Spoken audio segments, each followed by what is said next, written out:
Just ate a little dinner. Do a few more before I call it a night. Writing the equation of a line that passes through 2 points. 1, -3, and 4, -6. So remember that the equation of the slope of a line, m, is the difference in the y values divided by the difference in the x values. Now, it doesn't matter which point you choose to be your first point and which point you choose to be your second point, as long as you are consistent.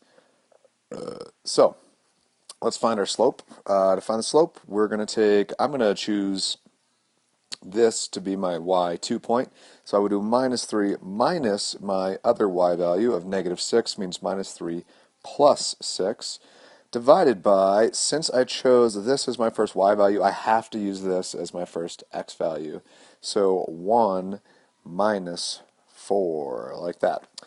So I get -3 plus 6 in the top is the same as 6 minus 3 is +3 over 1 minus 4 in the bottom. Well, 1 minus 4 is -3. So I get a slope of -1. Now, the easiest way to write the equation of a line, if you know the slope and you know a point, is to use point-slope form of an equation.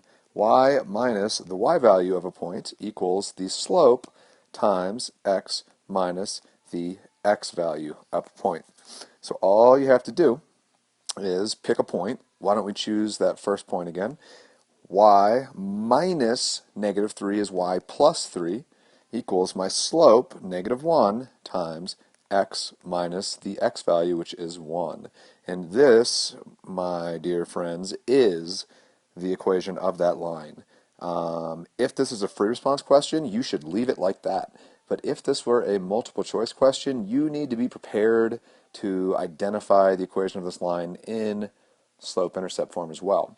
But it's easy to get once you have this. Just subtract that 3 over, so y equals, and distribute that -1 into the parentheses. So minus x, -1 times -1 is +1. And then if I subtract that 3 over, -3, just simplify, y equals -x minus 2, and you have your slope-intercept form. But it's a lot easier to start with point-slope form than it would be to start with slope-intercept form, because you'd have to plug in a point and solve for b, and then plug it back in and rewrite it. So just write a point-slope form equation, then solve it for y if you need to.